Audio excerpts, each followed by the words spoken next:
आज हम लोग यूरोप में राष्ट्रवाद के सभी ऑब्जेक्टिव प्रश्न देखने वाले हैं। इस चैप्टर से संबंधित जितने भी प्रकार के प्रश्न पूछे जा सकते हैं वो सभी इस वीडियो में कवर किया जाएगा। अगर आप यह वीडियो देखते हैं तो चैप्टर के छोटे से लेकर के बड़े बात सभी आपको आसानी से समझ में आ जाएगा। यहाँ पर हमने वो सभी बात को लिख रखा है जो एग्जाम में पूछे जाते हैं, और कुछ ऐसे भी बात है जिस पर स्टूडेंट का ध्यान नहीं जा पाता है। तो आज हम बहुत डिटेल से सभी प्रश्नों को कवर करने वाले हैं। आप देख सकते हैं कि यहाँ पर हम लोग यूरोप में राष्ट्रवाद से संबंधित जितना भी तिथि वाले प्रश्न पूछे जाते हैं वो सब यहाँ पर दिया गया है। तो इस लेक्चर में हम लोग यह देखेंगे कि इस चैप्टर से संबंधित कौन कौन से ऑब्जेक्टिव प्रश्न है जो डेट से संबंधित है। इसके अलावे बहुत सारे व्यक्ति से संबंधित प्रश्न पूछे जाते हैं, तो व्यक्ति के बारे में चर्चा करेंगे। इसके अलावा उस व्यक्ति का क्या कथन है वह भी देखेंगे। प्रमुख संस्था का जो गठन हुआ है वह संस्था की चर्चा करेंगे कि वह संस्था कब बना, संस्था के बनने के पीछे का मकसद क्या था। कुछ वंश के बारे में दिया है वो भी देखेंगे। संधि के बारे में चर्चा करने वाले कि जो भी संधि हुआ था वो कौन कौन देश के बीच हुआ था, या यह संधि कौन कौन व्यक्तियों के बीच में हुआ था, यह संधि किस वर्ष में हुआ था और इस संधि का क्या परिणाम हुआ है। इसके अलावा हम कुछ एक्स्ट्रा फैक्ट्स भी देखने वाले हैं। अगर यह लेक्चर आप देख रहे हैं तो आप पाएंगे कि इस चैप्टर से संबंधित वो सभी बात आप जान जाएंगे जो कई बार बुक पढ़ने के बाद भी आप नहीं जान पाते हैं। तो चलिए शुरू करते हैं। सबसे पहले हम लोग यहाँ पर प्रमुख व्यक्ति से संबंधित बात की चर्चा करेंगे। देखिए, कुछ बात के जो सबसे महत्वपूर्ण होगा उसकी चर्चा लंबे समय तक किया जाएगा, और यदि सिर्फ एक या दो लाइन के द्वारा किसी बात को हम खत्म कर रहे हैं इसका मतलब वो परीक्षा के दृष्टि से महत्वपूर्ण नहीं है। हालांकि यहाँ पर जितने बात लिखा गया है उसके जानने से आपको नॉलेज में काफ़ी वृद्धि होने वाली है, लेकिन परीक्षा के दृष्टि से कौन सा प्रश्न महत्वपूर्ण है और कौन सा महत्वपूर्ण नहीं है ये भी हम वीडियो में चर्चा करते रहेंगे। तो पहला है यहाँ पर, पहले हम प्रमुख व्यक्ति की चर्चा कर लेते हैं। पहला यहाँ पर व्यक्ति दिया है अनसॉट रेनन। बात करें अनसॉट रेनन की तो सबसे पहला प्रश्न इन्हीं से बनता है कि राष्ट्रवाद की परिभाषा किसने दिया था। राष्ट्रवाद की परिभाषा की बात करें तो यही वह व्यक्ति है जिनका संबंध फ्रांस से है।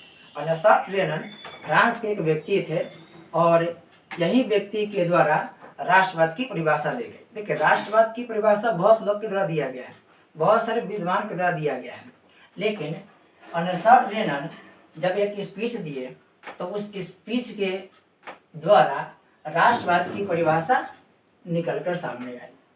अनसॉट रेनन का संबंध कहाँ से? फ्रांस से है, और यह फ्रांस के दार्शनिक थे। नेक्स्ट है सारियो। सारियो से प्रश्न पूछता है कि राष्ट्रवाद को चित्र के माध्यम से किसने परिभाषित किया था। तो यह व्यक्ति सारियो है जिन्होंने चित्र के माध्यम से राष्ट्रवाद को दर्शाने का प्रयास किया, और इस व्यक्ति का संबंध भी आप देख रहे हैं कि फ्रांस से है। इन्होंने एक चित्र बनाया था जिसमें दिखाया गया कि एक व्यक्ति एक झंडा पकड़े हुआ है और उसके पीछे बहुत सारे भीड़ चल रहा है। तो बहुत सारे भीड़ एक झंडे के तले अगर आगे बढ़ रही है, इसका मतलब है जो भीड़ है वो सभी भीड़ उस झंडे के प्रति अपना भाव प्रकट कर रहे हैं, और कहीं ना कहीं वो सब लोग एक है। और राष्ट्रवाद के मतलब यही होता है कि अगर सभी लोग एक किसी खास क्षेत्र के सभी लोग अगर आपस में एक भाव रखते हैं, भाईचारा का संबंध रखते हैं, तो राष्ट्रवाद कहलाता है। नेक्स्ट है लुई 16। देखिए, जब भी बात आएगा लुई शब्द से तो ज़्यादा चांस है कि उसका संबंध फ्रांस देश से होगा। तो लुई 16 हो गया, यानी कि लुई 16वां, लुई 18वां। अब पढ़े हो जाएगा 9th में कि लुई 14वां, लुई 16वां। तो जैसे ही आए लुई शब्द से लेकर के, जैसे लुई 14वां आए, लुई 16वां आए, लुई 18वां आए, इन सब का संबंध फ्रांस से है। अब पढ़े हैं कि सन 1789 ईस्वी में फ्रांस में एक क्रांति हुआ था और ये सबसे महत्वपूर्ण क्रांति है। फ्रांस में हालांकि बहुत सारे क्रांति हुआ था, लेकिन उन सभी क्रांति में से सबसे महत्वपूर्ण क्रांति सन 1789 की क्रांति को माना जाता है। ये सन 1789 की क्रांति जो हुआ था, यह क्रांति लुई 16वां के शासनकाल में हुआ था। लुई 16वां एक ऐसा राजा था जिसके शासनकाल में जनता काफ़ी पीड़ित था, अतः जनता के द्वारा इनका विरोध किया गया और अंत में लुई 16वां की हत्या कर दी जाती है। और लुई 16वां की हत्या करने के बाद फ्रांस में जो व्यक्ति राजा बन के आता है या शासक बन के आता है, वह व्यक्ति होता है नेपोलियन बोनापार्ट। Napoleon Bonaparte. तो नेपोलियन बोनापार्ट का संबंध भी फ्रांस देश से है। आप यहाँ पर देख सकते हैं कि लुई 16वां है, फिर लुई 18वां है, एक नेपोलियन है और एक है नेपोलियन थर्ड। ये है नेपोलियन बोनापार्ट। इसके अलावा एक और व्यक्ति थे जिनका नाम है नेपोलियन थर्ड या आप नेपोलियन तृतीय कह सकते हैं, और यह व्यक्ति भी फ्रांस के राजा थे। आपको याद होगा कि सन 1870 ईस्वी में जब फ्रांस और प्रसा के बीच युद्ध हुआ था, तो उस युद्ध के दौरान फ्रांस की गद्दी पर इसी नेपोलियन थर्ड का क्या था, शासन था। बाद में नेपोलियन तृतीय की हार हो जाती है और इनका बाद में पतन देखने को मिलता है।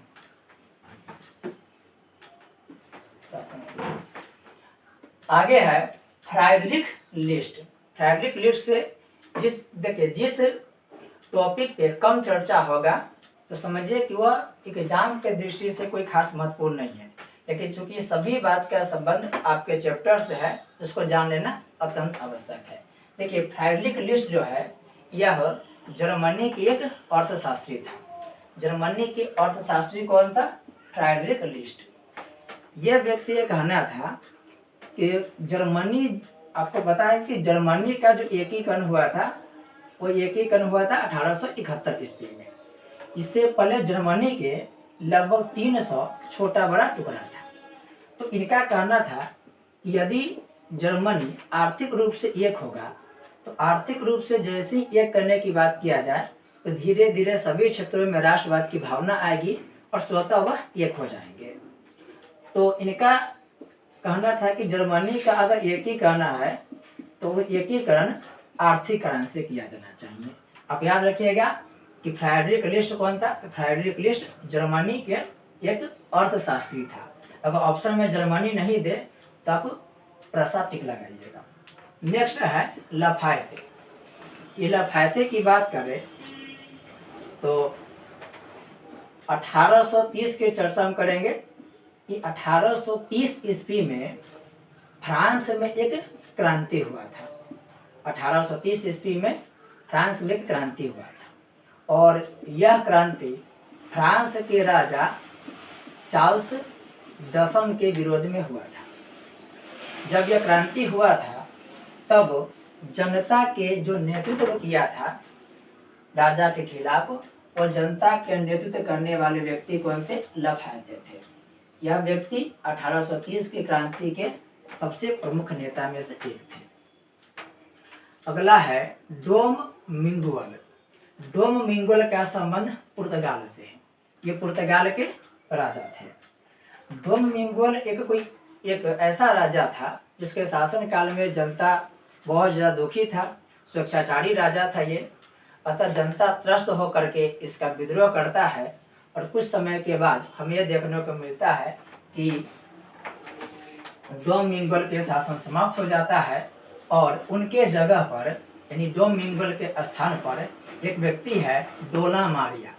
ये डोला मारिया शासन पे काबिज होते हैं। तो डोला मारिया और डोम मिंगुअल इन दोनों का संबंध पुर्तगाल देश से है। नेक्स्ट है फर्डिनेंड, और ये फर्डिनेंड स्पेन के राजा था। ध्यान रखेंगे, स्पेन के राजा फर्डिनेंड। इन सबसे बहुत ही कम प्रश्न पूछे जाते हैं। अगला है कोरिन्स। कोरिन्स जो था वह यूनान के दार्शनिक था। कोरिन्स यूनान के दार्शनिक था। आपको पता होगा कि यूनान वह देश है जो पूरे यूरोप में ज्ञान, शिक्षा, साहित्य सबका विस्तार किया था। अतः इसी से प्रश्न पूछे जाते हैं कि यूरोपीय सभ्यता की पालना किसे कहते हैं। तो यूरोपीय सभ्यता की पालना यूनान देश को कहा जाता है, क्योंकि यही देश है जिसकी वजह से पूरे यूरोप में शिक्षा, ज्ञान, साहित्य और वैज्ञानिक आविष्कार का विस्तार हुआ था। लेकिन बाद में चल करके यूनान देश तुर्की के अधीन में आ जाता है, और तुर्की के अधीन में जब आता है तो उसका विकास क्रम रुक जाता है, जिससे वहाँ के लोग को काफ़ी आघात पहुँचता है कि किसी समय में पूरे यूरोप में हम लोग शिक्षा का प्रसार किए, हम लोग साहित्य का प्रसार किए, और आज हमारी स्थिति बिगड़ी हुई है। तो इनका अतीत बहुत ही गौरवशाली था। उसी बात को लेकर ये जो क्रोएंस है या क्रोएंस नामक व्यक्ति बहुत सारे लेख लिखते हैं, बहुत सारे पत्र पत्रिका लिखते हैं, और अपने लेख और पत्र पत्रिका के माध्यम से पूरे यूनान में राष्ट्रवाद के विस्तार करने का ये प्रयास करते हैं। बाद में राष्ट्रवाद का बहुत जोर शोर से प्रसार होता है और यूनान एक स्वतंत्र देश बनता है। यूनान से संबंधित एक और व्यक्ति है जिनका नाम है कॉन्स्टेंटाइन रीगास। कॉन्स्टेंटाइन रीगास ये यूनान के एक नेता थे, राष्ट्रवाद के समर्थक थे, और ये व्यक्ति भी राष्ट्रवाद के बहुत सारा प्रसार किए थे। यूनान के स्वतंत्रता संग्राम में जो सबसे महत्वपूर्ण व्यक्ति था वह था अलेक्जेंडर चिप्सलियान्टी, या आप इप्सलियान्टी भी बोल सकते हैं। ये जो व्यक्ति है, यह व्यक्ति सन 1821 ईस्वी में यूनान की स्वतंत्रता संग्राम शुरू हुआ था, और इस स्वतंत्रता संग्राम के जो नेता थे वह थे अलेक्जेंडर इप्सलियान्टी, और इस व्यक्ति का संबंध कहाँ से है? तो इन व्यक्ति का संबंध यूनान से है। नेक्स्ट है लॉर्ड बैरन। देखिए यहाँ से प्रश्न पूछे जाते हैं, इस लॉर्ड बैरन से प्रश्न पूछे जाते हैं, इसको ध्यान से सुनिएगा। देखिए लॉर्ड बैरन इंग्लैंड के कवि था, लेकिन आपसे प्रश्न पूछेगा कि वह कौन सा कवि था जो यूनानी स्वतंत्रता संग्राम में शहीद हुए थे, तो उसका आंसर होगा लॉर्ड बैरन। देखिए ये जो लॉर्ड बैरन है, इस लॉर्ड बैरन का संबंध तो है इंग्लैंड देश से, लेकिन ये यूनान के स्वतंत्रता के बहुत बड़े समर्थक थे, और यह व्यक्ति यूनान के स्वतंत्रता के लिए बहुत सारा सहायता किए थे। और जब यूनान देश और तुर्की देश के बीच युद्ध होता है तो यह व्यक्ति वहीं पर होता है, वहाँ पर युद्ध में शामिल होता है, जिसका परिणाम यह होता है कि सन 1824 ईस्वी में इस लॉर्ड बैरन की मृत्यु हो जाती है। तो यह दूसरे देश के होते हुए भी यूनान के स्वतंत्रता संग्राम में बहुत ही महत्वपूर्ण भूमिका निभाई थी। यहाँ से प्रश्न पूछे जाते हैं कि लॉर्ड बैरन का संबंध किस देश से है, तो यह इंग्लैंड के कवि था, लेकिन यूनान के स्वतंत्रता के लिए यह व्यक्ति शहीद हुआ था। यहाँ से प्रश्न पूछे जाते हैं लुई कोसुत, आपको सिर्फ कोसुत देगा। ये जो कोसुत है, यह कोसुत व्यक्ति हंगरी देश से संबंधित है। क्वेश्चन पूछेगा कि जो हंगरी देश है वहाँ पर जो क्रांति हुआ था, राष्ट्रवाद का विस्तार हुआ था, वो किसके नेतृत्व में हुआ था? तो वह कोसुत के नेतृत्व में हुआ था। कोसुत से प्रश्न पूछे जाते हैं, आपसे पूछेगा कि कोसुत का संबंध किस देश से है? कि हंगरी देश से। और कभी कभी हंगरी के राजधानी से भी प्रश्न पूछे जाते हैं। देखिए हंगरी से टोटल 3 प्रश्न पूछे जाते हैं ऑब्जेक्टिव में। एक प्रश्न पूछा जाएगा आपसे कि बताइए मैग्यार किस देश की भाषा है? ये मैग्यार हंगरी देश की भाषा था। पहले हंगरी देश के 50% से भी अधिक लोग मैग्यार भाषा का प्रयोग करते थे। फिर एक प्रश्न पूछ सकता है कि कोसुत का संबंध किस देश से है? तो कोसुत का संबंध आपको हंगरी से है। और एक और प्रश्न पूछ लेगा हंगरी की राजधानी से, तो हंगरी की राजधानी है बुडापेस्ट। ये तीनों बात ध्यान रखिएगा, तीनों से प्रश्न पूछे गए हैं। एक है लामर्तीन, लामर्तीन से प्रश्न कभी नहीं पूछा गया है और आगे भविष्य में यह प्रश्न नहीं पूछा जाएगा, लेकिन फिर भी आप ऐसे ऐसे बात को ध्यान रखिएगा। जो लामर्तीन है ये फ्रांस के एक नेता था और एक गणतंत्र के समर्थक व्यक्ति था।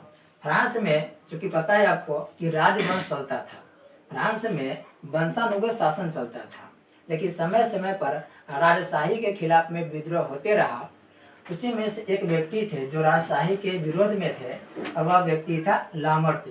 ये चाहते थे कि फ्रांस में राजशाही समाप्त हो और उसके स्थान पर गणतंत्र की स्थापना हो। अब इतना चर्चा होने के बाद आपको यहाँ पर सबसे अधिक ध्यान देना है। यहाँ पर जो एक अलग कलर से दिया हुआ है, इसका मतलब है इस चैप्टर के सबसे महत्वपूर्ण प्रश्न इन्हीं व्यक्ति से संबंधित होते हैं, यहीं से प्रश्न पूछे जाते हैं। तो इसकी चर्चा हम लोग डिटेल से करने वाले हैं।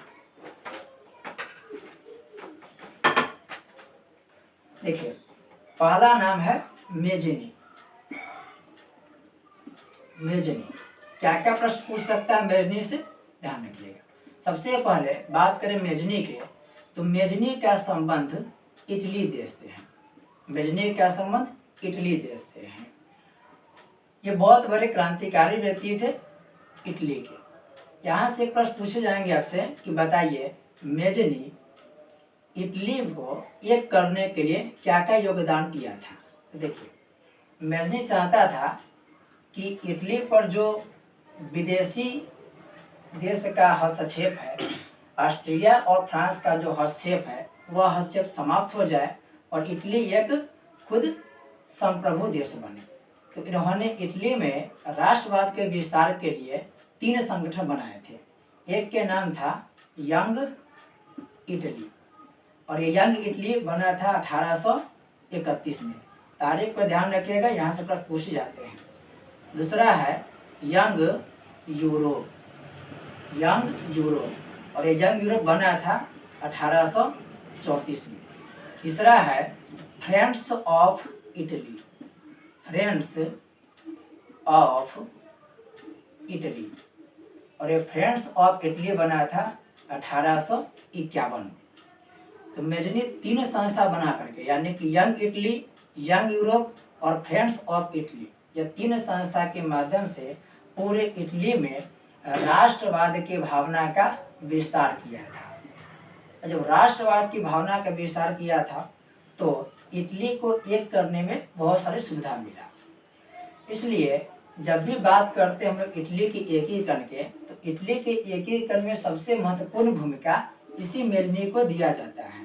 अतः विद्वानों के अनुसार इटली के एकीकरण का जो मसीहा है, यानी जो पैगंबर भगवान जो बोल सकते हैं, वह इटली के एकीकरण का मसीहा मेजनी को माने जाते हैं। तो प्रश्न यहाँ से पूछता है कि इटली के एकीकरण का मसीहा कौन था।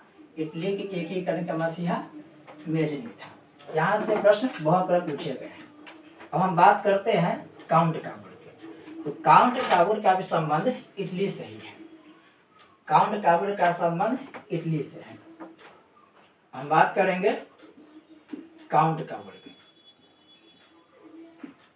तो सबसे पहले इनका संबंध किस देश से है, तो इनका संबंध इटली से है।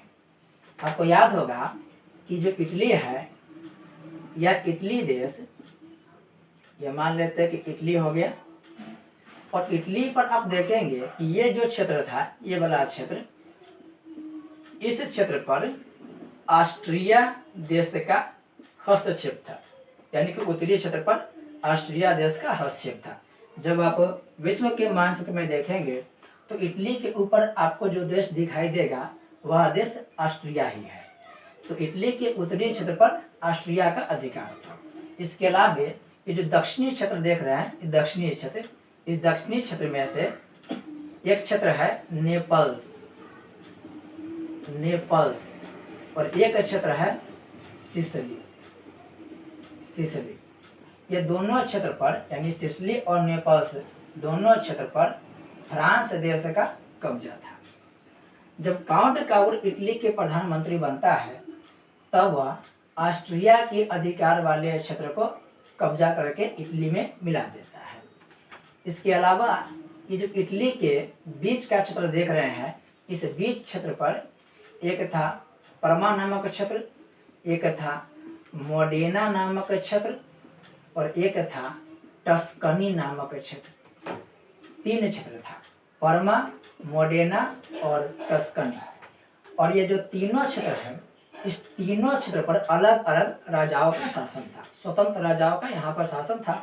लेकिन जब काउंट काबुल आया तो काउंट काबुल इतना प्रभावशाली व्यक्ति था, बहुत बड़े कूटनीतिज्ञ व्यक्ति था, और इस व्यक्ति के कूटनीतिज्ञता की वजह से, दूरदर्शिता की वजह से ये जो तीनों क्षेत्र है, ये तीनों क्षेत्र स्वतः इटली में विलय कर लिया था। तो इटली के एकीकरण के सबसे बड़ा प्लेटफॉर्म तैयार करके दिया था मेजनी, क्योंकि सबसे मेन काम किया था, यानी इटली के लोगों में राष्ट्रवाद की भावना का विस्तार किया था।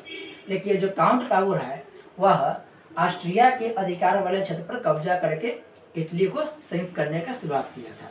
इसके अलावा स्वतंत्र राजाओं को भी अपने क्षेत्र में क्या किया था, मिलाने के लिए बाध्य किया था। यह व्यक्ति बहुत बड़े कूटनीतिज्ञ था, इसलिए आपसे प्रश्न पूछे जाते हैं कि इटली के एकीकरण के कूटनीतिज्ञ, इटली के एकीकरण के कूटनीतिज्ञ, या कभी कभी पूछ लेते हैं कि इटली के एकीकरण के राजनीतिज्ञ कौन था, तो यह काउंट काबुल था। इटली की एकीकरण के कूटनीतिज्ञ पूछे या राजनीतिज्ञ पूछे, दोनों का आंसर काउंट काबुल होगा।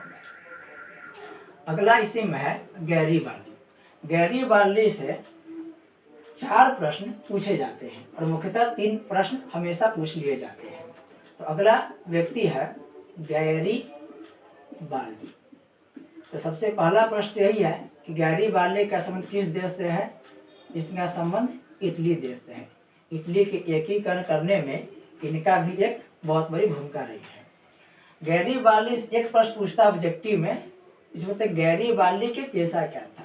तो गैरीबाल्दी के पेशा यह नाविक था। हालांकि नाविक क्यों कहा जाता है, इसकी चर्चा डिटेल से हम लोगों ने यूरोप में राष्ट्रवाद का जो सब्जेक्टिव का लेक्चर है उसमें गहराई से इस सब के बारे में बताया गया है। फिलहाल आपसे प्रश्न पूछे कि गैरीबाल्दी को और कौन से नाम है। तो गैरीबाल्दी को हम लोग बोलते हैं इटली के एकीकरण के तलवार। और इनका पेशा क्या था, इनका पेशा था नाविक। देखिए बहुत सारे जहाज रखे हुए थे और जहाज ना होने की वजह से इनके बारे में पूछ लेता है कि इनका पेशा क्या था। तो इनका पेशा नाविक था। और इटली के एकीकरण के तलवार किसे कहते हैं, तो ये गैरीबाल्दी को कहा जाता है। ये गैरीबाल्दी एक क्रांतिकारी व्यक्ति था और इनका मानना था कि इटली को हम अगर एक करना है, इटली को हमें एक करना है तो हमें युद्ध करना पड़ेगा, और जब तक युद्ध नहीं करेंगे, खून नहीं बहाएंगे, तब तक इटली को एक करना संभव नहीं है। तो ये चाहते थे कि तलवार के बल पर इटली को एक करें, इसलिए इनका नाम हो गया इटली के एकीकरण का तलवार। ये व्यक्ति इटली को एक करने के लिए एक सेना का गठन किए थे और उस सभी सेना का जो ड्रेस था वो लाल था, इसलिए उनके सेना के नाम पड़ गया लाल कुर्ती या रेड शर्ट। तो प्रश्न पूछे जाते हैं कि लाल कुर्ती नामक सेना का गठन कौन किया था। तो इसका आंसर होगा गैरीबाल्दी। यहाँ ध्यान रखिएगा, यहाँ पे लाल कुर्ती है, लाल कुर्ती नामक सेना बनाया था गैरीबाल्दी। जबकि एक और सेना था जिसका नाम भी इसी से मिलता जुलता है, वह है लाल सेना, और ये लाल सेना बनाया था ट्राटस्की नामक व्यक्ति ने। ध्यान रखिएगा, यहाँ पर लाल कुर्ती के बारे में पूछे तो लाल कुर्ती नामक जो सेना बनाया था वो गैरीबाल्दी की तरह बनाया गया था। लाल कुर्ती नामक जो सेना बना था वो गैरीबाल्दी बनाया था, और लाल सेना का संबंध किससे है, इसका संबंध ट्राटस्की नामक व्यक्ति से है। यह विक्टर इमैनुअल द्वितीय।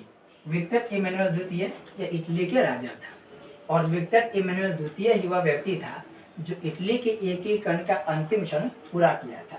आपको पता होगा, जैसा भी हम लोग चर्चा किए हैं, कि ये जो क्षेत्र देख रहे हैं ये इटली का क्षेत्र हो गया। इटली के इन क्षेत्र पर ऑस्ट्रिया का कब्जा था। तो इतना जो क्षेत्र था जिसे हम लोग बोलते हैं लोम्बार्डी, ये लोम्बार्डी क्षेत्र पर तो काउंट काबुल अधिकार कर लिया था और इटली में मिला दिया था। लेकिन ऑस्ट्रिया का एक और क्षेत्र पर कब्जा था और वह क्षेत्र वेनिस का था। यह वेनिस के क्षेत्र पर भी ऑस्ट्रिया का कब्जा था, लेकिन इस वेनिस के क्षेत्र को काउंट काबुल नहीं मिला पाया था। इसके अलावे अब देखिए कि यहाँ जो क्षेत्र है यह इटली का राजधानी क्षेत्र जिसका नाम है रोम। तो इटली के राजधानी क्षेत्र रोम और उत्तरी क्षेत्र वेनिस, जिसपे ऑस्ट्रिया का कब्जा था, इन दोनों क्षेत्रों को जीतने में सबसे प्रमुख भूमिका विक्टर इमैनुअल द्वितीय को जाता है। और विक्टर इमैनुअल द्वितीय यह व्यक्ति वेनिस और रोम पर कब्जा करके पूरे संयुक्त इटली का गठन करता है। ये इटली के राजा थे। अब बात करते हैं बिस्मार्क। बात करें बिस्मार्क के, तो बिस्मार्क का संबंध जर्मनी या प्रसा से बोल सकते हैं। पूरा नाम था ऑटोमन बिस्मार्क। ऑब्जेक्टिव में क्या प्रश्न पूछेंगे, पहले उसको देख लेते हैं। आपसे प्रश्न पूछेगा कि जर्मनी के एकीकरण में सबसे प्रमुख भूमिका किसकी रही है। तो जर्मनी के एकीकरण करने में सबसे प्रमुख भूमिका बिस्मार्क की रही है।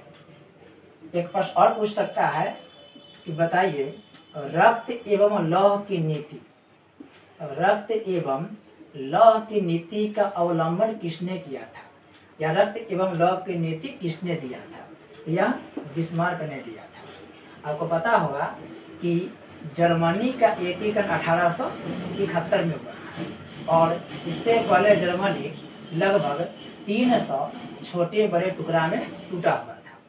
अतः बिस्मार्क के मानना यह था कि 300 टुकड़ा को आसानी से एक नहीं कर सकते हैं।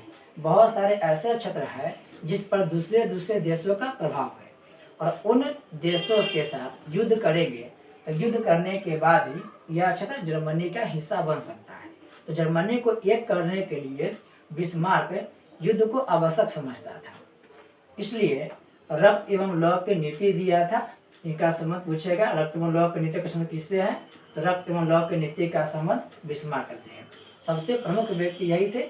या एक प्रश्न पूछ लेगा आपसे कि बिस्मार्क कहाँ का चांसलर था, तो बिस्मार्क प्रसा का चांसलर था। प्रसा का चांसलर, चांसलर का मतलब होता है प्रधानमंत्री। जर्मनी में चांसलर का पद होता है, जैसे भारत में प्रधानमंत्री का पद होता है, उसी तरीका से जर्मनी में चांसलर का पद होता है, जो शासन के सबसे प्रमुख व्यक्ति होते हैं। तो इस तरीका से हम लोगों ने प्रमुख व्यक्ति से संबंधित प्रश्न की चर्चा की है। देखिए आगे जो भी बात दिया गया है उस बात में भी आप देखिएगा कि इन सब व्यक्तियों के नाम या वर्ष से संबंधित प्रश्न की रिपीट होगा। तो बड़ी गहराई के साथ इन सबको सुनते रहिएगा। अगर एक बार ध्यान से सुन रहे हैं तो आप इस चैप्टर से संबंधित सभी बातों को आसानी से याद कर लेंगे। अब हम लोग यहाँ पर तिथि से संबंधित प्रश्न को देखेंगे। तो देखिए पहला तिथि है 1789।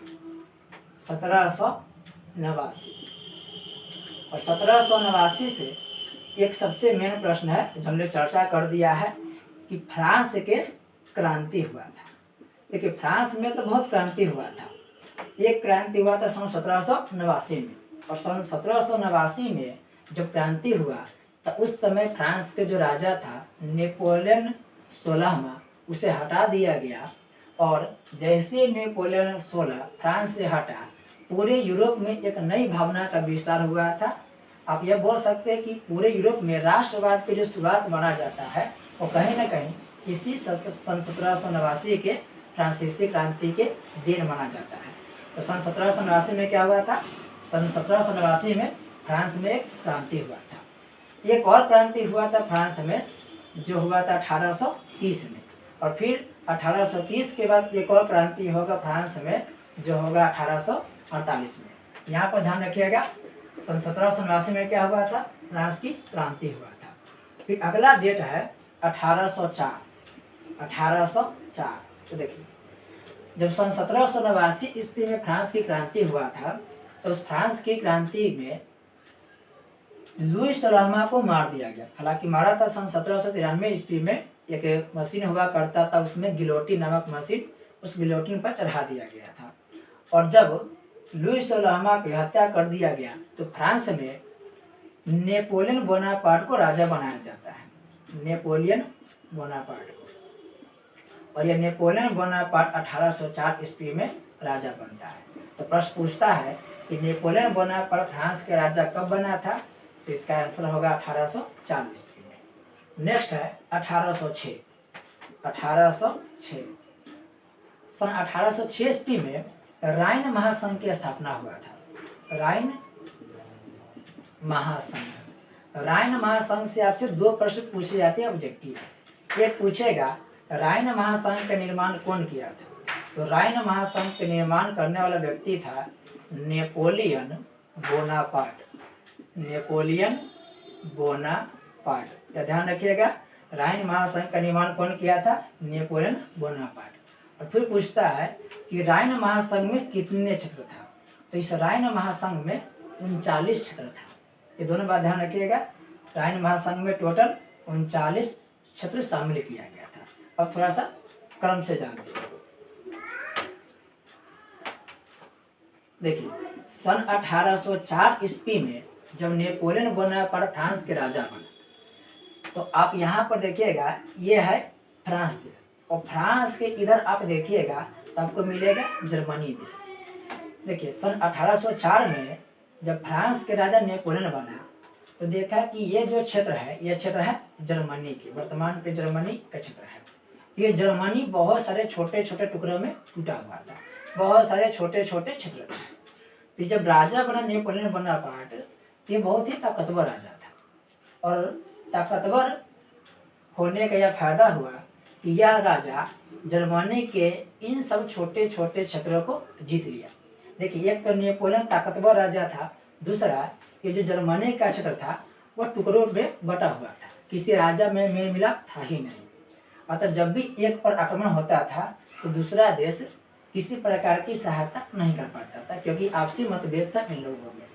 तो जब राजा बनता है नेपोलियन बोनापार्ट, तो वह इस जर्मनी के देखिए इस क्षेत्र को एक एक करके जीत लेता है, और एक एक करके कुल 39 क्षेत्र को जीत लेता है। और इस 39वें क्षेत्र को जीत करके या एक में बनाता है, एक में मिला देता है, एक ग्रुप बना देता है, और इसी ग्रुप को हम लोग नाम देते हैं राइन महासंघ। राइन महासंघ। टोटल इसमें कितना क्षेत्र था? 39 क्षेत्र था, इसलिए संघ न होकर के इसे महासंघ कहा गया। अगला तिथि है 1815। अभी चर्चा के नेपोलियन बोनापार्ट के, ये नेपोलियन बोनापार्ट जो था, ये नेपोलियन बोनापार्ट 1804 ईस्वी में राजा बना। ताकतवर राजा था, ये ताकतवर राजा होना था, इसलिए अपने जीवन काल में जितने भी लड़ाई लड़ा था वह सभी लड़ाई पे ये जीत हासिल किया था। लेकिन सन 1815 ईस्वी में एक युद्ध होता है जिसका नाम है वाटरलू का युद्ध। वाटरलू का जो क्षेत्र है वो एक मैदानी क्षेत्र है यूरोप में। जिस प्रकार से भारत में पानीपत का मैदान फेमस है, उसी तरीके से यूरोप में वाटरलू का मैदान फेमस है। और वाटरलू के मैदान में 1815 में एक युद्ध होता है। किसी किताब में दिया होगा 1814, आप इस पर नहीं जाइएगा, 1814 दे या 15 दे, जो भी दे वो टिक लगा सकते हैं। तो 1815 में जो वाटरलू का युद्ध हुआ था, इस युद्ध में एक तरफ फ्रांस अकेला था, फ्रांस का मतलब नेपोलियन बोनापार्ट अकेला था, और दूसरे तरफ बहुत सारे देश संयुक्त रूप से था, संयुक्त देशों की सेना था, जिसमें से सबसे मेन था ऑस्ट्रिया। इसके अलावा प्रशा का क्षेत्र था, रूस का क्षेत्र था, रूस के सेना था, और इंग्लैंड का सेना था। ये सभी सेना आपस में मिल करके नेपोलियन बोनापार्ट पर हमला कर देता है। सबके बीच एक युद्ध होता है, और इस युद्ध का नाम दिया जाता है वाटरलू का युद्ध। इस वाटरलू के युद्ध में नेपोलियन हार जाता है, और नेपोलियन जब हार जाता है तो नेपोलियन को कैद कर लिया जाता है, और कैद करने के बाद उसे अटलांटिक महासागर की एक वीरान जगह पर छोड़ दिया जाता है। बहुत सारे विद्वानों का यह कहना है कि सेंट हेलेना नामक जो द्वीप है, वहाँ पर जब नेपोलियन को छोड़ दिया जाता है तो वहीं पर भूख प्यास से उनकी मृत्यु हो जाती है। तो 1815 में आपसे प्रश्न पूछेगा कि वाटरलू का युद्ध कब हुआ, तो 1815 में। या पूछेगा नेपोलियन का पतन कब हो गया। ज़्यादातर आपसे प्रश्न नहीं पूछेगा कि नेपोलियन बोनापार्ट का पतन कब हो गया, यानी कि क्षय कब हो गया, विनाश कब हो गया। तो वह हुआ था 1815 ईस्वी में वाटरलू के युद्ध में। जब 1815 ईस्वी में वाटरलू का युद्ध होता है और नेपोलियन बोनापार्ट को कैद कर लिया जाता है, तब इस जीत के खुशी में जो भी देश जीता है वह देश एक मीटिंग बुलाते हैं, एक सम्मेलन करते हैं, और यह सम्मेलन होता है ऑस्ट्रिया देश में। और इस ऑस्ट्रिया की जो राजधानी है वह राजधानी है वियना। तो 1815 में जब जीत मिलता है इन देशों को, तो एक सम्मेलन का आयोजन करते हैं और वह सम्मेलन ऑस्ट्रिया की राजधानी वियना में हुआ था और यह सम्मेलन भी 1815 में हुआ था। तो कभी कभी प्रश्न यह पूछे जाएंगे आपसे कि वियना सम्मेलन या वियना कांग्रेस कब हुआ था। तो वियना कांग्रेस या वियना सम्मेलन 1815 में हुआ था। देखिए, चूंकि यह सम्मेलन ऑस्ट्रिया में हो रहा है तो कहीं न कहीं उसकी अध्यक्षता भी ऑस्ट्रिया ही करेगा। जिस देश में सम्मेलन होता है वही देश अध्यक्षता भी करता है। तो ऑस्ट्रिया के उस समय जो शासक था वह था मेटरनिक और यह मेटरनिक वियना कांग्रेस की अध्यक्षता करता है। तो प्रश्न यही पूछे जाते हैं कि सन 1815 ईस्वी में जो वियना सम्मेलन हुआ था या वियना कांग्रेस हुआ था, उस वियना कांग्रेस की अध्यक्षता किसने किया था। तो वियना सम्मेलन या वियना कांग्रेस की अध्यक्षता ऑस्ट्रिया के जो शासक था मेटरनिक, उन्हीं मेटरनिक के द्वारा किया गया था। नेक्स्ट है 1831। तो 1831 से दो प्रश्न पूछे जाते हैं। सबसे एक चर्चित प्रश्न है, यह चर्चित प्रश्न की चर्चा हम लोग किए हैं, एक व्यक्ति की चर्चा भी किए हैं जिसका नाम है मेजनी। यह मेजनी सन 1831 ईस्वी में एक संस्था बनाता है और इस संस्था का नाम दिया जाता है यंग इटली। तो यंग इटली जो संस्था था वो 1831 में बना था और निर्माण करने वाले व्यक्ति था मेजनी। सन 1831 में ही एक देश है बेल्जियम। ये जो देश है बेल्जियम यूरोप में है और इस बेल्जियम के संविधान का निर्माण भी सन 1831 ईस्वी में होता है। आप इस प्रश्न को ध्यान रखेंगे, यहाँ से प्रश्न पूछे जाते हैं। अगला है 1834। 1834 से दो प्रश्न बनता है। एक यंग इटली के बाद आपको बताए थे यंग यूरोप। तो यंग यूरोप नामक जो संस्था था वह बना था 1834 में और इस संस्था को बनाने में भी मेजनी का हाथ था। इसके अलावा एक और संस्था था जिसका नाम है जाल्बे राइन। ये जो जाल्बे राइन नामक संस्था है यह संस्था बना था 1834 में, लेकिन जाल्बे राइन नामक जो संस्था था इसका संबंध प्रसा देश से है। यंग यूरोप और यंग इटली ये जो दोनों संस्था है, ये दोनों संस्था के संबंध इटली से है, जबकि जाल्बे राइन नामक संस्था का संबंध प्रसा से है। और यह जो संस्था था यह संस्था व्यापारी की संस्था था। हुआ क्या कि जो जर्मनी देश था 1871 से पहले बहुत सारे टुकड़ों में टूटा हुआ था। अतः टुकड़ों में टूटे होने की वजह से वहाँ के शासन प्रणाली भी अलग अलग था, जिससे वहाँ के लोगों को काफ़ी परेशानी का सामना करना पड़ता था। तो सन 1834 ईस्वी में प्रसा के व्यापारी एक साथ इकट्ठा हुए और उन लोगों ने एक ऐसे संघ के निर्माण के योजना बनाए जो सबके लिए एक जैसा नियम बनाते हैं। यानी प्रसा क्षेत्र में अलग अलग कानून था, जैसे माप तोल के भी कानून अलग था, व्यापार के लिए जगह जगह पर टैक्स वसूले जाते थे।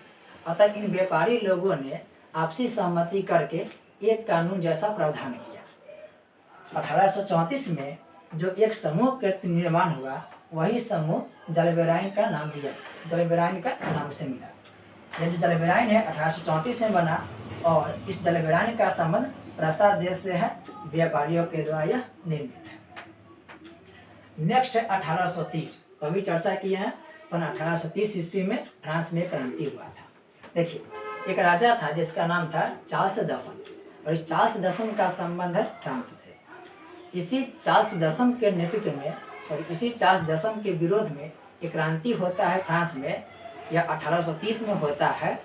कभी कभी 1830 के क्रांति से प्रश्न यह पूछे जाएंगे आपसे कि बताइए सन 1830 ईस्वी के जो क्रांति हुआ था उसे अन्य किस नाम से जानते हैं। तो सन 1830 ईस्वी में जो क्रांति हुआ था, चूँकि वह जुलाई महीने में हुआ था, यह जो क्रांति था ये जुलाई महीने में हुआ था, इसलिए इस क्रांति को जुलाई क्रांति भी कहते हैं, क्योंकि फ्रांस में 27 से लेकर 29 जुलाई तक ये क्रांति चला था। इस क्रांति में जो वहाँ के राजा था चार्ल्स दशम, उसे हटा दिया जाता है और एक नए शासक को बैठाया जाता है। तो 1830 में जब पूछे तो फ्रांस की क्रांति हुआ था। सन 1848 में भी फ्रांस की क्रांति हुआ था। देखिए 1830 में जो क्रांति होती है फ्रांस में, यह क्रांति होता है चार्ल्स दसम के विरोध में। और एक और क्रांति होता है 1848 में, और यह क्रांति होता है फ्रांस में ही, और यह क्रांति लुई फिलिप नामक राजा के विरोध में होता है। लुई फिलिप नामक राजा के विरोध में होता है। तो 1830 और 1848 ये दोनों क्रांति का संबंध फ्रांस देश से है। नेक्स्ट 1853-54 में एक युद्ध हुआ था जिसे हम लोग बोलते हैं क्रीमिया का युद्ध। क्रीमिया युद्ध। ये क्रीमिया जो क्षेत्र है, यह क्रीमिया वर्तमान में रूस देश के अधिकार में है। देखिए आप पढ़ते हैं कि सन 1991 से पहले सोवियत संघ नाम का एक देश हुआ करता था, लेकिन 1991 ईस्वी में सोवियत संघ का विघटन हो गया। तो पहले जो क्रीमिया का क्षेत्र था वह यूएसएसआर यानी सोवियत संघ का हिस्सा था, लेकिन जब 1991 ईस्वी में सोवियत संघ का विघटन होता है तो यह क्रीमिया का क्षेत्र यूक्रेन देश को मिलता है। बाद में फिर इस क्रीमिया जो क्षेत्र है उस क्रीमिया क्षेत्र पर यूएसएसआर पुनः कब्जा कर लेता है। वर्तमान में इस क्रीमिया क्षेत्र पर रूस के अधिकार है। बहुत पहले इतिहास में एक युद्ध हुआ था इसी क्रीमिया को लेकर के, और वह क्रीमिया युद्ध हुआ था 1853-54 में। ध्यान रखिएगा 1853-54 में। अगर आपसे सिर्फ ऑप्शन में 54 दे तो 54 ही मारिएगा, अगर 53-54 दोनों दे तो आप 1854 को टिक लगाएंगे। 1800 अगला वर्ष 1870। 1870 यहाँ से दो प्रश्न मुख्य हैं। पहला है इटली के एकीकरण कब हुआ था? इटली के एकीकरण कब हुआ था? तो इटली के एकीकरण हुआ था 1870 में। देखो कुछ किताब में आपको 1871 मिल जाएगा, लेकिन आप सही टिक लगाइएगा 1870। इटली के एकीकरण हुआ था 1870। इससे समेत एक और प्रश्न पूछे जाएंगे आपसे, वह है सेडान का युद्ध। सेडान का युद्ध यह सेडान का युद्ध कब हुआ था? 1870 में। बात करें सेडान के युद्ध के, ये सेडान का युद्ध प्रसा देश और फ्रांस देश के बीच हुआ था। सेडान का युद्ध प्रसा और फ्रांस के बीच हुआ था। इसमें फ्रांस देश की जीत होती है, प्रसा की जीत होती है और फ्रांस की हार होती है। नेक्स्ट है 1871। 1871 से भी दो प्रश्न पूछे जाते हैं। एक पूछेगा जर्मनी के एकीकरण कब हुआ था? तो जर्मनी का एकीकरण हुआ था वह हुआ था 1871। और कई प्रश्न यह पूछे जाते हैं कि जर्मनी के एकीकरण किस संधि के द्वारा हुआ था? एक संधि हुआ था जिसका नाम है फ्रैंकफर्ट की संधि।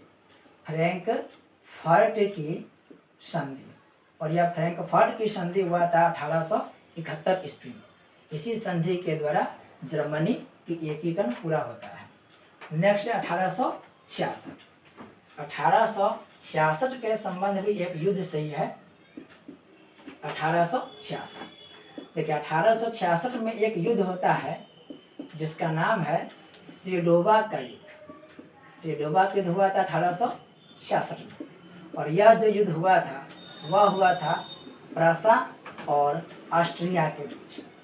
प्रसा और ऑस्ट्रिया के बीच सेडोवा का युद्ध 1866 ईस्वी में प्रसा और ऑस्ट्रिया के बीच हुआ था। इसमें प्रसा की जीत होती है और ऑस्ट्रिया की हार होती है। देखिए जब भी आप पहला चैप्टर में पढ़ते हैं कोई युद्ध के बारे में और उसका संबंध यदि प्रसा से है तो आप हमेशा जीत के लिए प्रसा को टिक लगाएंगे, क्योंकि जो भी बुक में दिया गया है वो सभी युद्ध में प्रसा की विजय मिली है। नेक्स्ट है 1829। 1829 में एक संधि हुआ था। यह संधि हुआ था एड्रियानोपल की संधि। एड्रियानोपल की संधि। अभी आपने चर्चा की यूनान देश के बारे में। यूनान जो देश है वह तुर्की की अधीनता किसी समय में, लेकिन बाद में यूनान के लोगों में राष्ट्रवाद की भावना आती है और तुर्की से स्वतंत्र होने के लिए वो लोग विद्रोह कर देते हैं। तो शुरुआत में यूनान के समर्थन में यूरोप के देश नहीं था, लेकिन धीरे धीरे बहुत सारे यूरोपीय देश यूनान के समर्थन में आ गए। एक देश है रूस।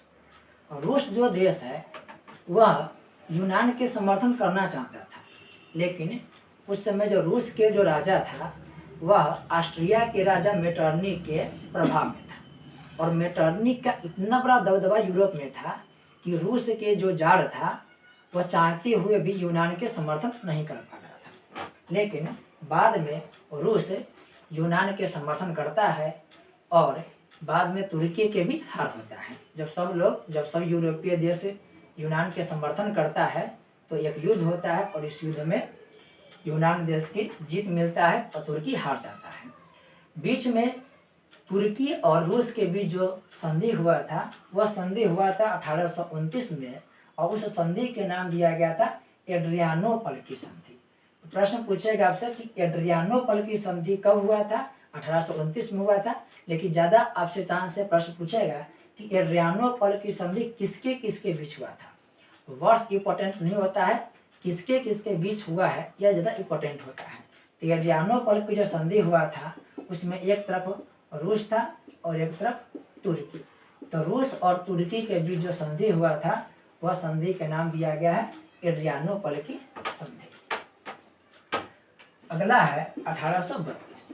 1832 देखिए, यूनान देश जो तुर्की के अधीन में था वह देश 1832 ईस्वी में आज़ाद हो जाता है।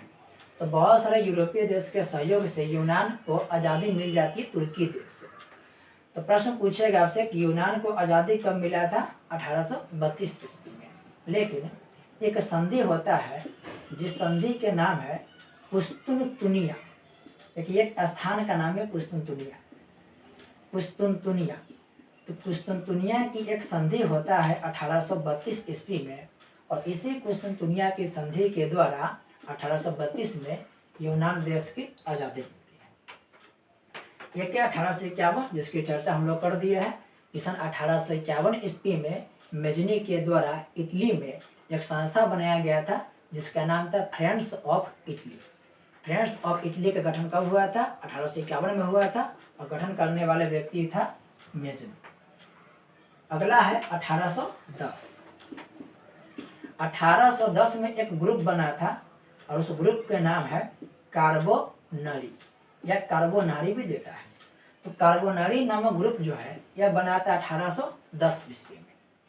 आपसे प्रश्न यह पूछेगा कि कार्बोनारी का संबंध किस व्यक्ति से है? मेजनी से है। या पूछेगा आपसे कि बताइए मेजनी का संबंध किस संस्था से है? तो मेजनी का संबंध कार्बोनारी नामक संस्था से है। देखिए, मेजनी खुद दो ग्रुप बनाया था, एक था यंग इटली और एक था यंग यूरोप।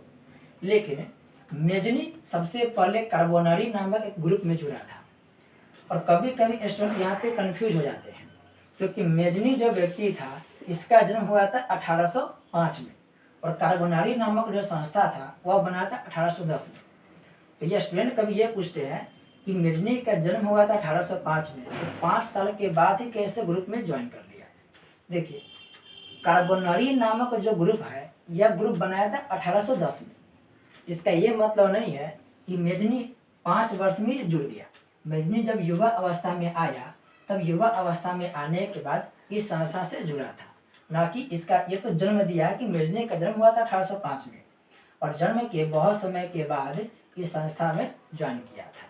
जैसे मान लेते हैं कि 1884 में राजेंद्र प्रसाद का जन्म हुआ था, और राजेंद्र प्रसाद भारतीय राष्ट्रीय कांग्रेस के सदस्य थे, और भारतीय राष्ट्रीय कांग्रेस बना था 1885 में। इसका यह मतलब नहीं है कि अगले साल ही ज्वाइन कर लेगा 1 वर्ष को घूमने। मेजनी का जन्म हुआ था 1805 में, और जब युवा अवस्था में आया तब इस ग्रुप से जुड़ा था कार्बोनारी नामक ग्रुप से। बाद में ये 2 ग्रुप के निर्माण खुद किए थे, यंग इटली और यंग यूरोप, और इस ग्रुप के सहायता से ये पूरे इटली में राष्ट्रवाद की भावना का विस्तार करने में सहायक हुए थे। अगला 1864। 1864 का संबंध एक युद्ध से है। 1864 देखिए, 1864 में एक युद्ध हुआ था और वह युद्ध हुआ था डेनमार्क देश के साथ। देखिए, एक देश है जर्मनी। देखिए, जर्मनी पहले बहुत टुकड़ा में बटा हुआ था, जिसमें से एक टुकड़ा था प्रसा और एक था ऑस्ट्रिया। प्रसा और ऑस्ट्रिया। हुआ क्या, 1864 में प्रसा और ऑस्ट्रिया दोनों मिल करके डेनमार्क देश पर हमला किया था और डेनमार्क के साथ एक युद्ध किया था। यह युद्ध हुआ था 1864 में, जिसे डेनमार्क युद्ध के नाम से जानते हैं। आप जब जर्मनी के एकीकरण पढ़ रहे थे तब आप पढ़ रहे थे कि ये जो जर्मनी का क्षेत्र दिखाई दे रहा है, इस जर्मनी के क्षेत्र के ऊपर में, यानी जर्मनी के ऊपर यह देश जर्मनी हो गया और जर्मनी के ऊपर जो देश है वह देश है डेनमार्क। और ये जो डेनमार्क है वह जर्मनी के दो क्षेत्र, एक का नाम सेल्सविग हो गया और एक का नाम हो गया होलस्टीन। होलस्टीन। तो देखिए, डेनमार्क जो देश है वो सेल्सविग और होलस्टीन दो क्षेत्र पर ये अवैध कब्जा कर रखा था। तो इसी दोनों क्षेत्र के लिए एक युद्ध होता है 1864 ईस्वी में, और वह युद्ध प्रसा ऑस्ट्रिया दोनों मिल के लड़ता है डेनमार्क के साथ, और इस युद्ध को 1864 के डेनमार्क का युद्ध कहते हैं। इसमें डेनमार्क हार गया था और ये दोनों जो क्षेत्र है वो जर्मनी क्षेत्र में मिला लिया गया था। 1865। तो देखिए, अभी हमने चर्चा किया है डेनमार्क युद्ध के, डेनमार्क युद्ध, और ये डेनमार्क युद्ध होता है 1864 में। ये जो डेनमार्क युद्ध हुआ था, अभी चर्चा किए हैं कि दो क्षेत्र के लेकर हुआ था। एक था सेल्सविग और एक था होलस्टीन। सेल्सविग और होलस्टीन। सन 1864 में क्या हुआ कि प्रसा और ऑस्ट्रिया दोनों मिल करके लड़ा था डेनमार्क के खिलाफ, और डेनमार्क को क्या किया, पराजित कर लिया। डेनमार्क जब पराजित हुआ तो सेल्सविग और होलस्टीन का क्षेत्र जर्मनी में मिला लिया। लेकिन एक संधि हुआ था, संधि का नाम दिया गया है गैस्टिन की संधि। गैस्टिन की संधि। और यह जो गैस्टिन की संधि है यह हुआ था 1865 में। ये गैस्टिन की संधि 1865 ईस्वी में जब हुआ तो उसमें प्रसा और ऑस्ट्रिया एक समझौता किया था, जिसमें यह कहा गया था कि जब डेनमार्क पर आक्रमण करेंगे और सेल्सविग होलस्टीन के क्षेत्र को जीतेंगे तो यह सेल्सविग का क्षेत्र है, यह सेल्सविग का क्षेत्र प्रसा को मिलेगा और होलस्टीन का क्षेत्र ऑस्ट्रिया को। मतलब कि जो भी इलाके पर विजय प्राप्त होगा वह इलाके को आपस में बांट लिया जाएगा। तो जब डेनमार्क के साथ युद्ध हुआ और इस युद्ध में उसे विजय मिला, एक संधि हुआ गैस्टिन की संधि 1865 में, और इसी संधि के द्वारा जो सेल्सविग का क्षेत्र है वह सेल्सविग का क्षेत्र मिला प्रसा को, और होलस्टीन का क्षेत्र है वह मिला था ऑस्ट्रिया को। तो गैस्टिन की संधि हुआ था 1865 में, किसके बीच, प्रसा और ऑस्ट्रिया को। प्रसा को मिला सेल्सविग का क्षेत्र और होलस्टीन को मिला था ऑस्ट्रिया का क्षेत्र। इस तरीका से हम लोग इस चैप्टर से संबंधित जितने भी डेट वाले प्रश्न हैं तो सबको कवर कर लिया।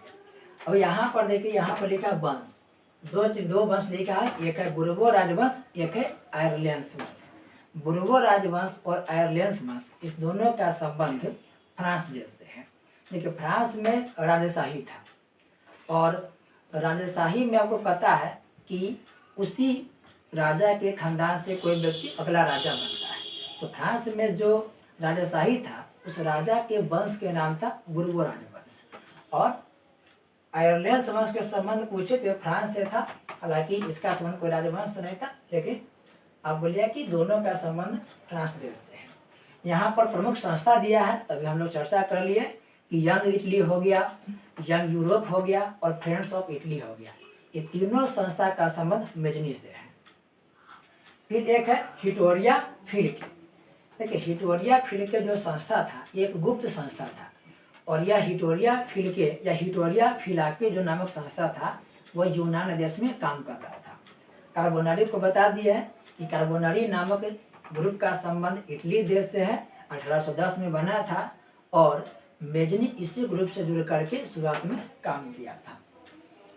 एक है लाल कुर्ती, बताएं कि लाल कुर्ती का संबंध किससे है? लाल कुर्ते का संबंध गैरिबाल्डी से, चूंकि लाल रंग के ड्रेस पहनता था इससे नाम पड़ गया था लाल कुर्ती। जालिबेरानी बताए थे कि सन 1834 ईस्वी में प्रसा के व्यापारी आपस में एक साथ होकर के जो ग्रुप का निर्माण किए थे उस ग्रुप के नाम जालिबेराइन दिया गया। अब यहाँ पे चर्चा करते हैं कथन की। तो एक कथन है जिसमें कहा गया है कि फ्रांस जब छींकता है तो पूरे यूरोप में सर्दी जुकाम हो जाता है। ये बड़ा प्रसिद्ध कथन है और यह कथन मेटरनिक का है। मेटरनिक जो ऑस्ट्रिया के शासक था, एक बात बोले हुआ था कि जब फ्रांस छींकता है तो बाकी यूरोप को सर्दी जुकाम हो जाता है। इसका मतलब समझिए। देखिए फ्रांस जो देश है उसका प्रभाव एक समय में पूरे यूरोप पर था। पूरे यूरोप पर फ्रांस का ही दबदबा था, यानी जिसे बोलते हैं ना सॉफ्ट पावर, वह फ्रांस देश का उस समय बहुत ही मजबूत था। फ्रांस में कुछ भी गतिविधि होता था तो उसका प्रभाव पूरे यूरोप में देखने को मिलता था। तो जो भी छोटी बड़ी घटनाएं हुई या जो भी परिवर्तन हुआ उसका असर फ्रांस में बहुत हद तक पड़ता था। इसलिए मेटरनिक एक कथन दिया हुआ था जिसमें कहा था कि फ्रांस जब छींकता है तो बाकी यूरोप को सर्दी जुकाम हो जाता है। यह बोले हुआ था नेपोलियन के संदर्भ में, क्योंकि नेपोलियन उसमें बड़ा ताकतवर राजा था और पूरे इलाके पर अपना प्रभुत्व स्थापित किया हुआ था।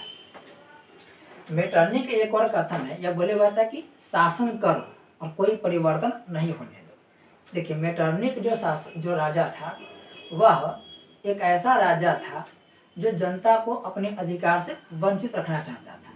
इसका कहना था कि राजा के काम है शासन करना और जो जनता है उसका काम है कि राजा को ईश्वर के प्रतिनिधि समझ करके राजा की बात को माने। ऐसा कहना था कि जो भी राजा नियम बना रहे उस नियम को वह सहर्ष स्वीकार कर ले, उसमें किसी भी तरह के भेदभाव या विरोध नहीं करे।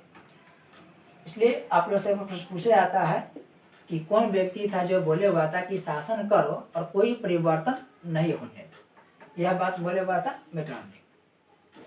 एक व्यक्ति हुआ फ्रांस में जिसका नाम है चार्ल्स दशम, और चार्ल्स दशम का एक कथन है, ये बोले हुआ था कि मैं अंग्रेजी राजा की भांति शासन करने की अपेक्षा लकड़ी काटना पसंद करूंगा। देखिए चार्ल्स दशम को जो फ्रांस के राजा बनाया जा रहा था, इन्होंने कहा कि मेरे पास अधिकार होना चाहिए और अधिकार ज़्यादा होना चाहिए। लेकिन फ्रांस के लोग को और फ्रांस के जो भी जो संसदीय समिति के जो सदस्य होते हैं, यानी जो फ्रांस के शासन प्रणाली में जो भूमिका निभाते हैं, उन्हें कहना था कि अत्याधिक जब शक्ति किसी राजा को मिलता है तो निरंकुश हो जाता है। लेकिन इनका कहना क्या था कि यदि राजा इंग्लैंड के जैसा अगर हमको राजा बना दे जाए, यानी कि इंग्लैंड में जो राजा है अगर उस इंग्लैंड के राजा के जैसा हमको राजा बना दिया जाएगा तो राजा नाम मात्र के रहेगा। इनका जो कथन हुआ था वो था कि मैं अंग्रेजी राजा की भांति शासन करने की अपेक्षा लकड़ी काटना पसंद करूँगा। तो देखिए इंग्लैंड में राजशाही है, इंग्लैंड में भी राजतंत्र है, लेकिन इंग्लैंड का जो राजा है वो नाम मात्र का राजा होता है। वास्तविक जो शक्ति है वो वास्तविक शक्ति प्रधानमंत्री के हाथ में होता है। तो इनका कहना था कि यदि मुझे राजा बना रहे हो तो मेरे पास अच्छा खासा शक्ति भी होना चाहिए, नहीं तो इंग्लैंड में जो राजा है वो इंग्लैंड के राजा नाम मात्र के राजा है, उनके पास अधिकार नहीं है, वो बस नाम मात्र के हैं।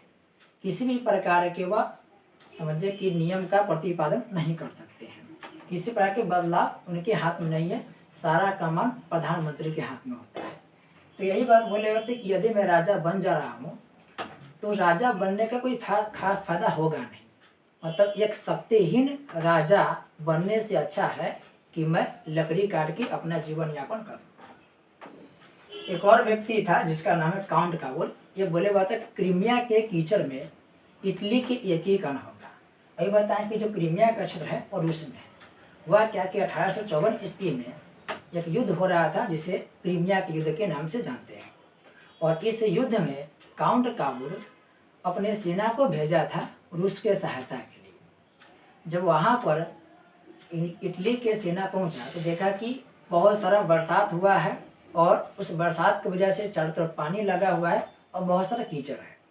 और इस कीचड़ भरे क्षेत्र में इटली के सेना को लड़ना बड़ा कठिन हो गया था। तो उन्होंने संदेश भिजवाया कि यहाँ पर जो स्थिति परिस्थिति है वो हम सबके लिए प्रतिकूल है, यानी यहाँ पे लड़ाई लड़ना बड़ा कठिन होगा। लेकिन बिस्मार्क जो काउंट काबुल था, वो काउंट काबुल बहुत बड़े कूटनीतिक व्यक्ति था। दूरदर्शिता के बारे में इन्हें अच्छा खासा ज्ञान था। यह चाहते थे कि जब तक हम विदेशी को हेल्प नहीं करेंगे तब तक वो हमारी हेल्प भी नहीं कर सकता है। और अगर इटली को एक करना है तो इस इटली को एक करने के लिए कहीं ना कहीं हमें विदेशी सहायता आवश्यक है। और ये सहायता कब मिलेगा?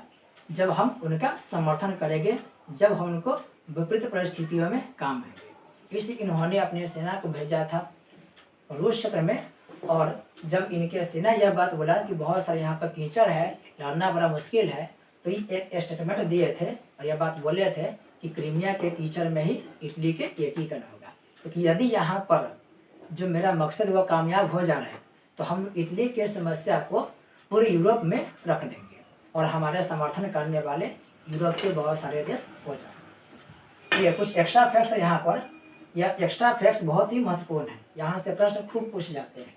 पहला है मार्सिल। मार्सिलो जो था वो फ्रांस के राष्ट्रगान था। तो प्रश्न पूछेगा कि फ्रांस के राष्ट्रगान क्या था? तो फ्रांस के राष्ट्रगान है मार्सिल। जैसे बहुत देश के अपना अपना राष्ट्रगान होता है, भारत देश के भी एक राष्ट्रगान है, उसी तरह से फ्रांस का जो राष्ट्रगान है वह है मार्सिल। हंगरी के बारे में बता दिया कि हंगरी की भाषा मैग्यार थी। और देखिए यहाँ पर लेकर फ्रांस में राष्ट्रवाद के प्रतीक, फ्रांस में राष्ट्रवाद के प्रतीक मारियान थी। याद रखिएगा, मारियान। मारियान कौन थी? एक महिला थी। और यह राष्ट्रवाद के प्रचार के रूप में वहाँ के लोग इस्तेमाल किए, यानी फ्रांस के लोग राष्ट्रवाद के प्रतीक के रूप में मारियान नामक महिला के क्या किए थे? प्रयोग किए थे। जैसे हम लोग अपने क्षेत्र के लोगों को एक करने के लिए, उनमें जोश भरने के लिए किसी किसी का उदाहरण देते हैं। जैसे अगर महिलाओं में अगर जोश लाना हो, महिलाओं को अगर मोटिवेट करना हो तो हम लोग झांसी की रानी लक्ष्मीबाई के एग्जाम्पल देते हैं, हम लोग इंदिरा गांधी की एग्जाम्पल देते हैं, हम लोग कल्पना चावला की एग्जाम्पल देते हैं। और इस तरीका के जो एग्जाम्पल दिए जाते हैं वो महिलाओं को मोटिवेट करने का काम करता है। तो फ्रांस में जब राष्ट्रवाद नहीं था, जब लोग एकजुट नहीं था, वहाँ की महिलाओं की स्थिति खराब था, वो लोग आपस में एक नहीं थे, तब मारियान नामक महिला को राष्ट्रवाद के प्रतीक के रूप में दर्शाया गया। इसके अलावा जर्मेनिया नाम की जो महिला है, यानी जर्मनी देश में राष्ट्रवाद को प्रतीक के रूप में जर्मेनिया को दर्शाया गया है। तो दोनों याद रखिएगा, फ्रांस में जो राष्ट्रवाद के प्रतीक है वह मारियान था और जर्मनी में जर्मेनिया है। अब से फ्रांस वाला प्रश्न पूछता है कि फ्रांस में राष्ट्रवाद के प्रतीक कौन है? तो मारियान है, जर्मनी में जर्मेनिया है। यहाँ पर दो शब्द है, एक है यूरोप के मरीज। यूरोप के मरीज तुर्की को कहा जाता है, और यूरोपीय सभ्यता के पालना की बात करें तो वह यूनान देश को कहा जाता है। नव गुएल्फ आंदोलन, एक आंदोलन हुआ था इटली में जिसका नाम है नव गुएल्फ, नव गुएल्फ आंदोलन।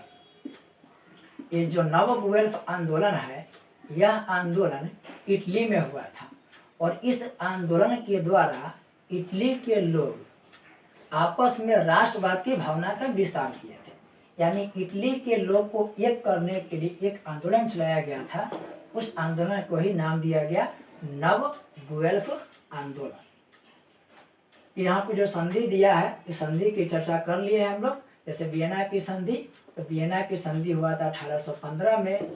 यह संधि आपको पता है कि ऑस्ट्रिया की राजधानी वियना में हुआ था। एड्रियानोपल की संधि 1829 में हुआ है। कुस्तुनतुनिया की संधि 1832 में हुआ है। एक नया संधि आप पढ़ रहे हैं, यह है प्लेम्बियर्स समझौता है और यह हुआ था 1858 में। प्लेम्बियर्स समझौता जो है यह हुआ था 1858 में। यह काउंट काबुल और नेपोलियन तृतीय के बीच हुआ था। इस तरीक़ा से आज हम लोग क्लास 10th के हिस्ट्री के जो प्रथम अध्याय है उसको बारीकी से अध्ययन किए हैं। आप लोग वीडियो को पॉज करके आप जो भी बातें बताया गया है उसको कॉपी में नोट करेंगे। अगर यह वीडियो आप सही से देख रहे हैं तो एग्जाम में एक भी प्रश्न नहीं छूट सकता है, क्योंकि एग्जाम से संबंधित जितने भी प्रश्न है वो सबकी चर्चा कर दी है। इसके अलावे बहुत सारे एक्स्ट्रा फैक्ट के भी जानकारी दी है। तो आप लोग का काम है इस वीडियो को 2 बार आप लोग अच्छा से देखें। दूसरा कि जो भी फैक्ट्स दिए गए हैं उस सब को नोट करने की कोशिश करें। इसका पूरा जो पिक्चर है, इसका जो स्क्रीनशॉट है, आप सब लोगों को मेरे टेलीग्राम चैनल पर भेज दिया जाएगा। उस टेलीग्राम चैनल को आप ज्वाइन कर लीजिएगा। वहीं पर आप लोगों को बहुत सारे PDF, उसमें आप लोगों को साइंस, उसमें SST के जितने भी प्रश्न उत्तर है ऑब्जेक्टिव फॉर्म में हो या सब्जेक्टिव फॉर्म में है, कुछ प्रीवियस ईयर प्रश्न भी वहाँ पर डाल दिए जाएंगे। वीडियो को पूरा देखने के लिए बहुत बहुत धन्यवाद।